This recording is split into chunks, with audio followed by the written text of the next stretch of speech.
Ya habíamos adelantado que los ruidos cardíacos son importantes para el conocimiento del ciclo cardíaco, porque son una expresión que se puede graficar, ¿cierto? Se pueden graficar. Ya habíamos hablado sobre la capacidad de audibilidad del ser humano, su ciclaje, etc., y cómo es parte del procedimiento de la exploración clínica, lo cual ahora reiteraremos. Entonces tiene importancia desde el punto de vista fisiológico, porque nos permiten hablar del ciclo acústico, ciclo cardíaco acústico, complementario de los demás, y al mismo tiempo de importancia clínica, semiológica o propedéutica, porque es una forma de explorar al paciente que se conoce pues, desde hace muchísimo tiempo, y habíamos dicho que los ritmos cardíacos probablemente fueron escuchados en la prehistoria, pero ya sistematizados clínicamente fueron, sobre todo desde la época de Laennec, quien ya habíamos hablado y ahora reiteramos, fue el inventor del estetoscopio, el endoscopio como también se llama.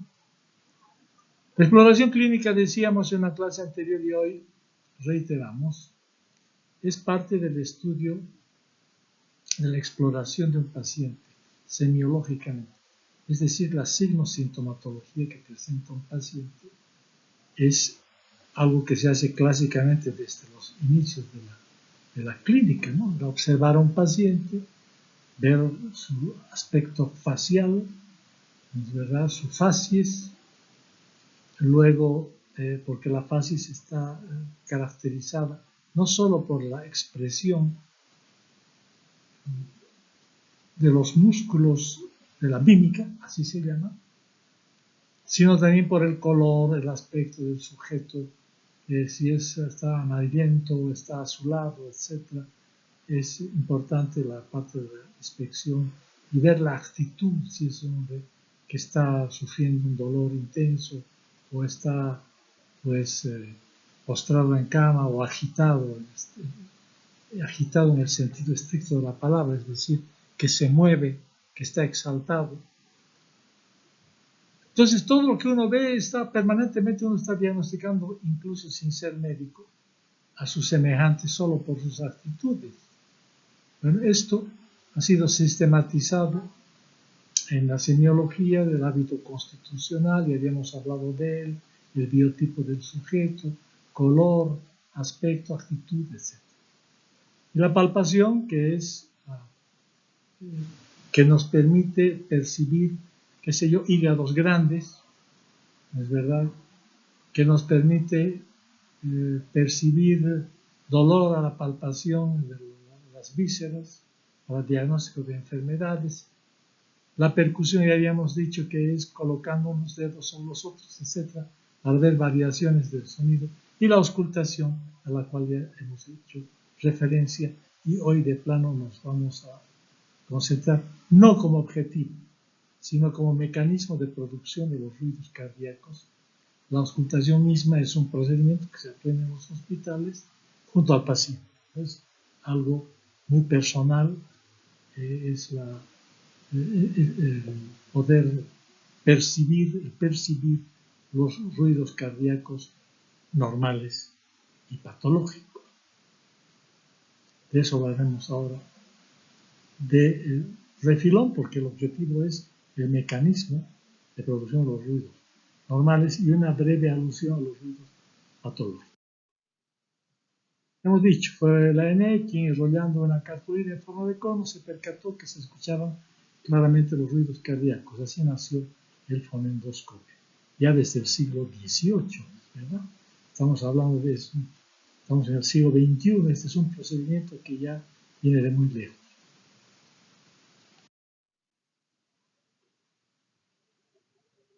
Y habíamos hablado que los ruidos cardíacos se los puede registrar en un fonocardiograma, ¿no?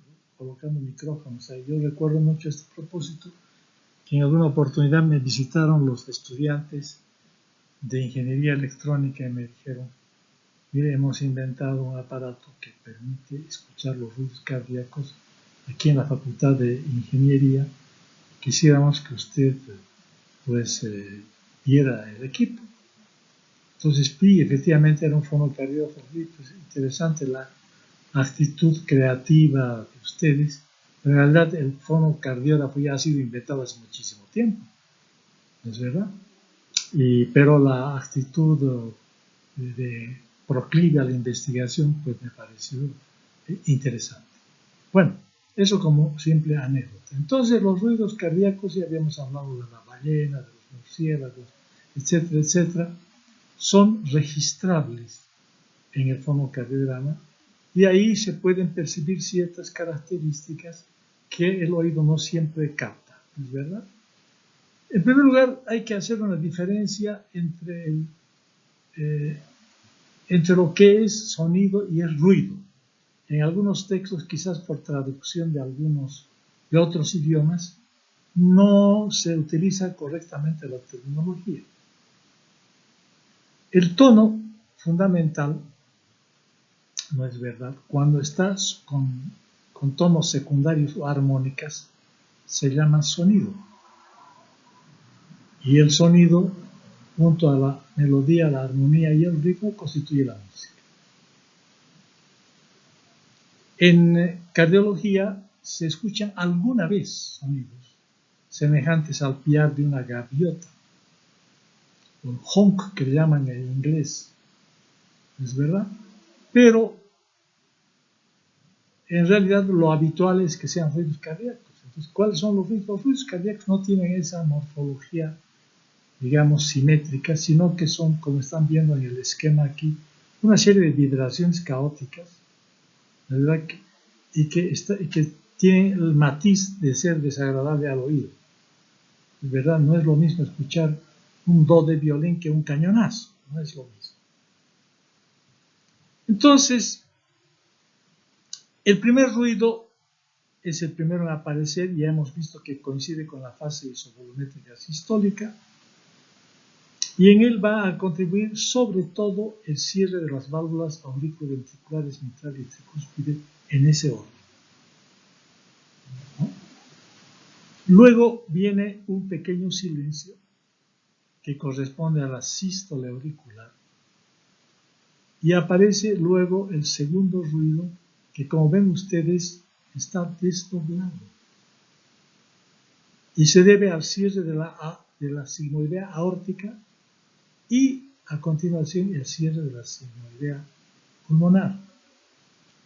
Esta apertura, esta separación entre los dos componentes se abre un poco más en el momento de la inspiración porque hay un mayor retorno de sangre y se cierra en el momento de la expiración porque disminuye el retorno de sangre y eso se escucha muy claramente en niños. A veces hay que hacer una serie de maniobras para escuchar mejor, pero en general suele escucharse muy bien en niños. En la gente adulta se va perdiendo esa sutileza y bueno, el segundo ruido ya no aparece tan desdoblado. Ahora es importante este segundo ruido porque cuando el flujo es muy importante y constante y fijo, puede estar expresando, ¿no es verdad?, que existe algún pasaje de sangre, por ejemplo, de la aurícula izquierda a la aurícula derecha, en las comunicaciones interauriculares, en virtud del gradiente de presión, porque en la aurícula izquierda la presión está alrededor de 5 milímetros de mercurio y en la aurícula derecha alrededor de 0, como reiteradamente ya hemos dicho. Entonces, en estas circunstancias, como aumenta el flujo en el corazón derecho, se retarda el cierre de la válvula pulmonar y eso es lo que produce el desdoblamiento amplio y fijo del segundo ruido. Y solo por auscultación, como se hacía en otras épocas, se puede diagnosticar una comunicación interauricular asociada además a un soplito de expulsión a nivel de la válvula pulmonar. A esa sutileza se llegaba en el estudio de la auscultación cardíaca. Claro, ya posteriormente, cuando han llegado otros métodos, la radiología y sobre todo el cateterismo, la ecocardiografía.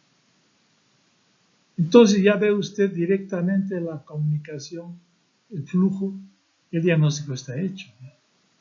A menudo, yo recuerdo el Instituto del Tórax, les decíamos a los residentes cuando llegaban los equipos de eco, tienen que auscultar a los pacientes. No se vayan directo a ver el equipo en el equipo de ecocardiografía donde ya el diagnóstico está hecho. Entonces, la medicina tiene un componente artístico, musical en este caso, digámoslo así. Entonces, lastimosamente se está perdiendo esta habilidad y todo ya está yendo a la tecnología. Esta observación en un viaje que hice a México, la hice a algunos amigos, me dijeron, bueno, aquí pasa exactamente lo mismo. Los residentes se están dirigiendo directamente, van a ver en el eco, ya no auscultan prácticamente, lo cual es una mala práctica. Bueno, pero es fruto de una realidad tecnológica que indudablemente facilita los diagnósticos. Ahora hacer este tipo de diagnósticos es muy fácil. Antes yo recuerdo que discutíamos si el desdoblamiento era amplio o fijo o se estaba moviendo. Mucha discusión. Ahora no hay nada que discutir de los diagnósticos que están hechos.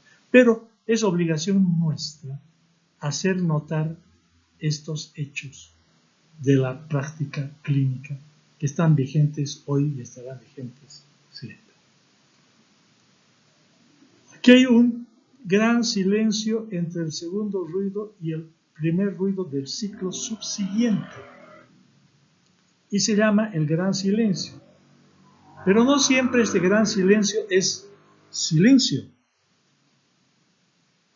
Aparece un tercer ruido a este nivel en el primer tercio con la unión del segundo tercio del gran silencio y corresponde al llenado, normalmente en niños, al llenado ventricular rápido que ustedes ya conocen. Y entonces esta distensión brusca hasta su límite de elasticidad del ventrículo se expresa por el tercer ruido, ¿no? Esos tejidos jóvenes, ¿no es cierto? Se expresa muy claramente, alguna vez en adolescentes también se escucha. Pero a partir ya de la adultez, escuchar el tercer ruido no es normal, porque aquí ya no podemos hablar de elasticidad hasta su límite de resistencia fibrosa, decían los textos, ¿no? Aquí ya hay una falla del músculo cardíaco del ventrículo que está deteriorado y que con la entrada brusca de la sangre en la fase del llenado ventricular rápido, el músculo se deja estirar bruscamente porque está deteriorado y produce la aparición del tercer ruido. ¿No es verdad? Este tercer ruido, primero, más el segundo, el tercero y el primero del ciclo subsiguiente, se asemeja al galopar de caballos y suele llamarse del galope ventricular, que es prácticamente, yo diría, sinónimo de falla ventricular. ¿Izquierda o derecha? Depende, generalmente izquierda. Luego, entonces, lo que es normal en niños resulta patológico en adultos. Lo que es un tercer ruido en niños fisiológico, en adultos es un tercer ruido patológico y se habla, reitero, del galope ventricular. Este gran silencio, también antes del primer ruido subsiguiente, aparece un cuarto ruido y que también en gente joven es posible con mucha acuciosidad escuchar un R4, ¿no es verdad? Es difícil en la práctica porque está muy pegado al primer ruido. Estaba viendo en una figurita, parece sencillo, pero no siempre así, está a veces tan pegado y a veces la frecuencia cardíaca está incrementada, entonces no es fácil detectar el cuarto ruido. De hecho, esto más se ve que se escucha, más se ve en los fonocardiogramas que se escucha la auscultación. ¿Y qué significa? Significa, ya saben ustedes, la última fase del llenado ventricular está representado por la sístole auricular y es en el momento de la sístole auricular que se produce este cuarto ruido, generalmente en sujetos que tienen hipertrofia del ventrículo izquierdo. ¿Verdad? En los sujetos que tienen hipertrofia del ventrículo izquierdo, este llenado final por la sístole auricular suele producir un crujido de la masa, así llamémosle con el permiso de ustedes, y produce este ruido que nos está expresando un daño ventricular, generalmente debido a una hipertrofia ventricular izquierda. Por tanto, en todos aquellos sujetos es factible, que tienen hipertrofia ventricular izquierda, es factible escuchar este ruido. Esta hipertrofia suele verse en la estenosis aórtica y en la hipertensión arterial. ¿Es verdad? Entonces, en este caso estaríamos hablando de un galope auricular. Si aquí le llamamos galope ventricular, aquí le llamamos galope auricular, que también es patológico. Siempre que se lo escuche nítidamente, bueno, ya ahí no cabe la menor duda. Y a veces se producen los dos galopes en corazones muy deteriorados. Entonces se habla del doble galope, ventrículo auricular, o ritmo de tututata, o ritmo de tren, también así se llama. Y finalmente, claro, ya viene el ruido, el primer ruido del ciclo subsiguiente y queda completado así todo el ciclo cardíaco. Al primer silencio lo llamamos pequeño silencio, porque verán ustedes que la sístole es más breve normalmente que la diástole, que es más amplia. O sea, los acontecimientos diastólicos duran más tiempo que los acontecimientos sistólicos. Por eso se llama este pequeño silencio y este gran silencio. Ahora, normalmente este pequeño silencio es silencioso porque el flujo es laminar. ¿Qué quiere decir eso? Se habla en reología o en hemorreología, es decir, el comportamiento de la sangre en movimiento. El flujo es laminar. ¿Qué quiere decir eso? Es como tubos, ¿no es verdad? Que un tubo de sangre que se encuentra en la periferia va muy lentamente porque va friccionándose sobre el endotelio vascular. El de más adentro va un poco más rápido. El de más adentro, más rápido, más adentro, y el del centro, que está en posición axial o axil, como quieran ustedes, va mucho más rápidamente. Y ese es el comportamiento de la sangre en movimiento. Eso se llama el comportamiento de la sangre, es la hemorreología. ¿No es cierto? Hay modificaciones, no es lo mismo que la sangre estática, ¿no es verdad? Incluso la forma de los glóbulos rojos, que tienen la forma de disco bicóncavo, se elongan un poco con la velocidad. Y cuando están pasando por los capilares se deforman. Todo esto es parte de la hemorreología, que ya en algún momento ya lo hemos comentado con ustedes. Pero en general, este flujo laminar es como acabo de mencionar, y sobre el que volveremos enseguida. Pero cuando existen obstáculos, aumenta la velocidad de la sangre. Hay un número que se llama número de Reynolds. No voy a hablar de él. Cuando pasa la velocidad de cierto límite, el flujo se vuelve turbulento. ¿Qué quiere decir? Se forman remolinos. Y por tanto, se escucha un ruido que se parece a la emisión de aire por la boca, un soplo. En inglés le llaman murmur, murmullo sería la traducción, pero en castellano es más explícito, yo creo, soplo, porque eso es lo que se escucha de alta frecuencia. En cambio, el soplo diastólico se le escucha también con diferentes matices dependiendo de la válvula que está insuficiente, porque se supone que está retornando sangre de la aorta, ¿no es verdad?, al ventrículo izquierdo por incompetencia de las válvulas seminales. Entonces tiene unas características del soplo diastólico, que es aspirativo. Más bien que antes que soplar hacia afuera es soplar hacia adentro, por decirlo así. O a veces, cuando hay una estenosis mitral, una estrechez mitral, hay también turbulencia, el paso de la sangre de la aurícula izquierda al ventrículo izquierdo, y entonces suele llamarse, hay varios nombres, retumbo, le llaman los mexicanos, ruflar, le llaman los brasileños, qué sé yo, me parece que rolido los argentinos, y arrastre, le llaman los españoles, en fin, rumble diastolic murmur, le llaman los anglófonos, roulement, los franceses, etc. Entonces, pero en buen castellano y para no hacernos complicaciones hay que decir soplo diastólico mitral, que tiene la cadencia, que parece efectivamente, creo que ahí están acertados los españoles, es como si uno arrastrara un mueble, ¿es verdad?, sobre un piso de madera. Esa sensación, o de un trueno lejano, como dicen los mexicanos, un retumbo.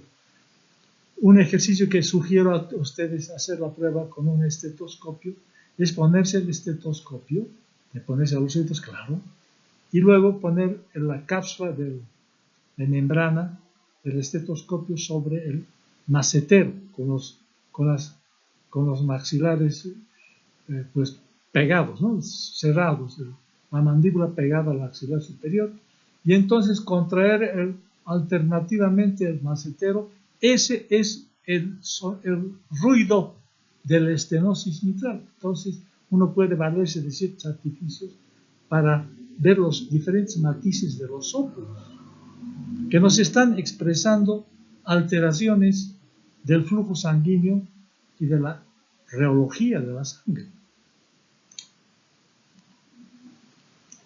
Esto volveremos inmediatamente. Entonces, volvamos al primer ruido. El primer ruido ya hemos dicho, perdón, este es el segundo ruido. El segundo ruido con sus dos componentes. ¿Verdad? Hay un componente aórtico y un componente pulmonar. Ahí está desdoblado esquemáticamente el segundo ruido. Porque no volveremos, porque ya hemos insistido mucho sobre él. El cuarto ruido. El cuarto ruido, ya hemos explicado sus características, se observa sobre todo cuando existe, hemos dicho, hipertrofia ventricular izquierda. Ya no vamos a volver sobre él, ya hemos hablado ampliamente. Entonces, volviendo a los silencios, primer ruido, segundo ruido desdoblado, móvil, se abre en post-inspiración, se cierra en post-expiración. Tercer ruido, ya hemos hablado. Cuarto ruido, ¿es verdad?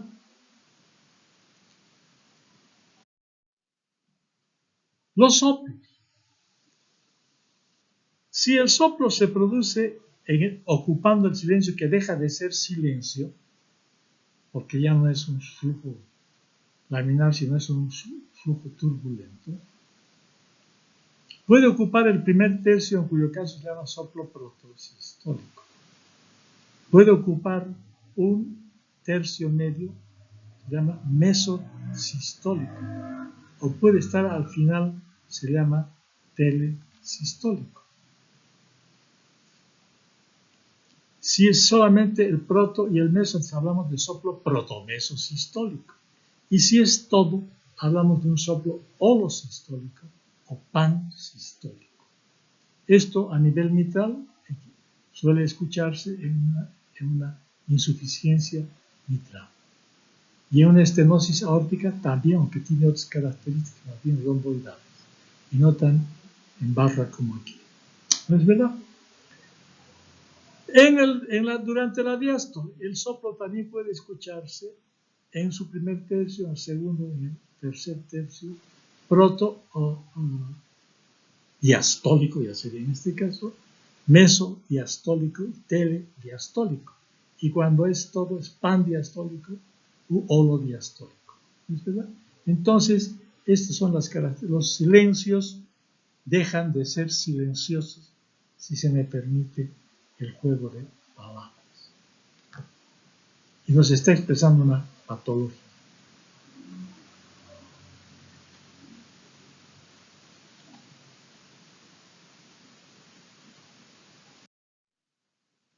Aquí está. Este es el flujo laminar, queridos compañeros. Vean ustedes que el flujo que está pegado al endotelio va lento. Relativamente lento. En la medida que nos aproximamos a la parte axial central, el flujo se hace mucho más rápido. ¿Es verdad? Dando este perfil de una cabeza de una flecha, ¿no es verdad? Ese perfil sería visto de lado. Visto de frente, o sea, en un corte transversal, vemos que son en realidad como tubos superpuestos, como cilindros encajados unos dentro de otros hasta llegar al centro. Entonces, está yendo en forma de columnas cilíndricas, digámoslo así. Es la forma en la que se está comportando la sangre en la circulación y esa es una característica reológica, hemorreológica, el comportamiento de la sangre en movimiento. Este flujo laminar, porque son como láminas superpuestas, me imagino que por eso se le puso ese nombre, es silencioso. Esa es una gran característica y por eso el pequeño silencio es silencioso y el gran silencio es silencioso, salvo los ruidos fisiológicos que se interponen entre ellos, en medio del gran silencio.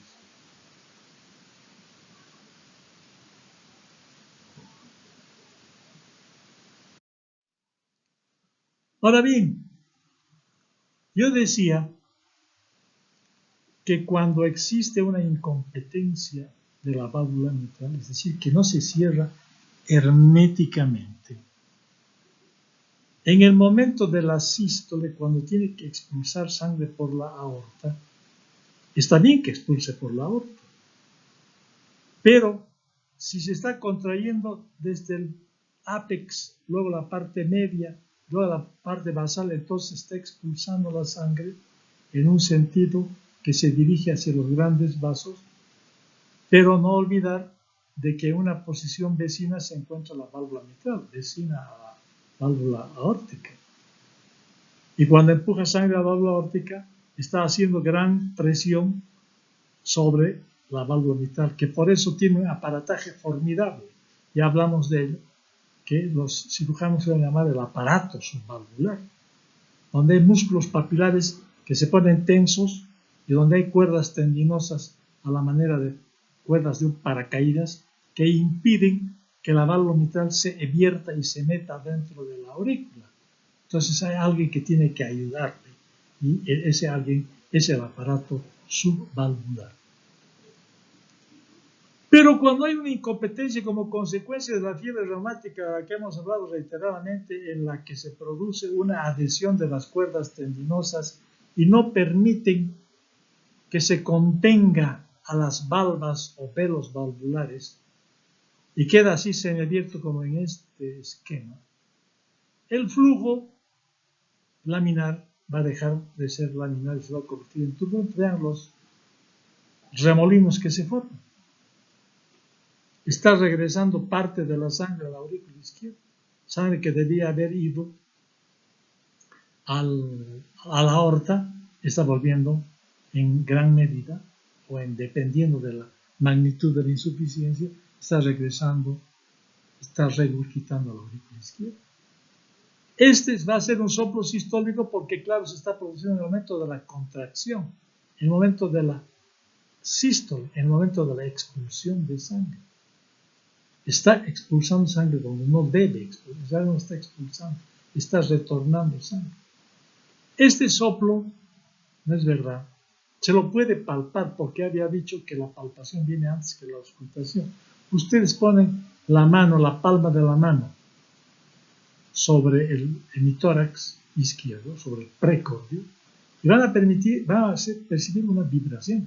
Ya aquí hay un soplo, ¿eh? Aquí hay, que en inglés se llama thrill, en castellano frémito o temblor, y cuando es masivo, porque hay cantidad de soplos que se escuchan por insuficiencias y estenosis que se pueden combinar, ¿no? Va a haber una doble lesión mitral, insuficiencia y estenosis al mismo tiempo. Entonces, la sola palpación, los clínicos dicen, aquí debe haber soplos.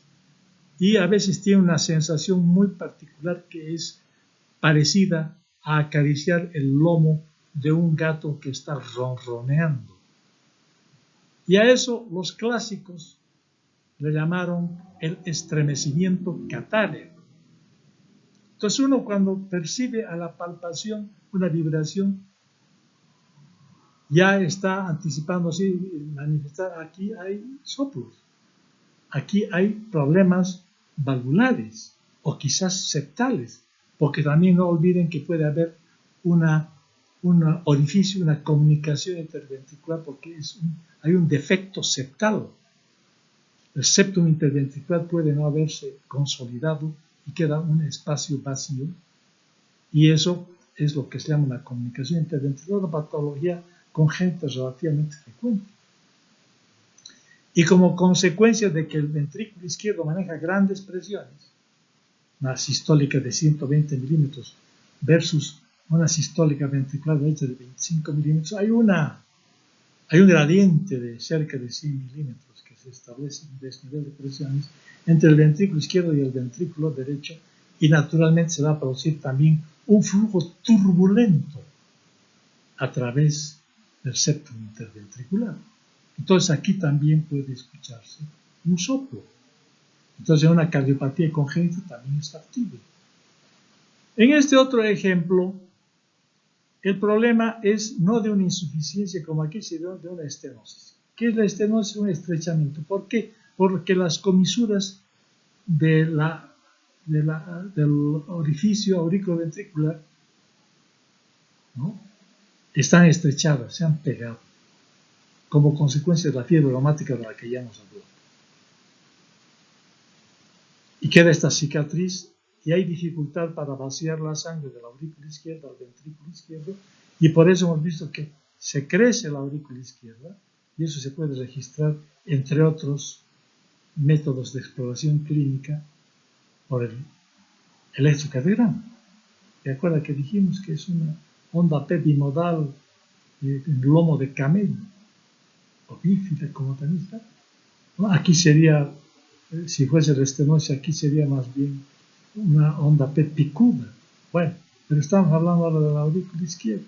Entonces se crece porque está haciendo un esfuerzo para vaciarse en el ventrículo izquierdo. Pero al pasar por una estrechez mitral, el flujo laminar deja de ser laminar y se convierte en un flujo turbulento. Entonces en diástole ustedes palpan un thrill, como dirían los anglófonos, o vibración, o frémito, creo que frémito está mejor, y su expresión sería la estenosis mitral, el retumbo del que hablábamos antes, o ruflar, o rolido, o arrastre, que es la sensación que se experimenta a la auscultación y que nos permite detectar una estenosis.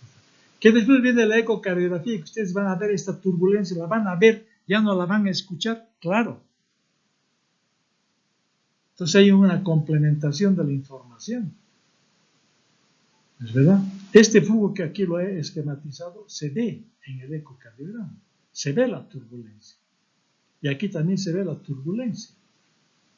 Y en el fonocardiograma, cada vez menos usado desgraciadamente, se ven los soplos, se ve la turbulencia también, pero en forma gráfica. Aquí en forma visual, en tiempo real. Tiempo real equivale a decir el lenguaje televisivo en vivo y en directo.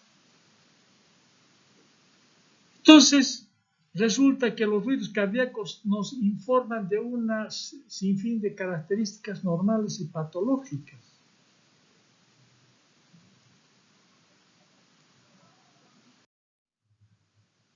Ese es un tema breve, es un tema agradable, es un tema que lo reiterarán a lo largo de sus estudios en semiología el próximo año, y desde luego aquí ya ha habido una información previa que naturalmente viene de nuestros estudios en fisiología y que espero que pues haya tenido alguna utilidad para ustedes. Muchísimas gracias.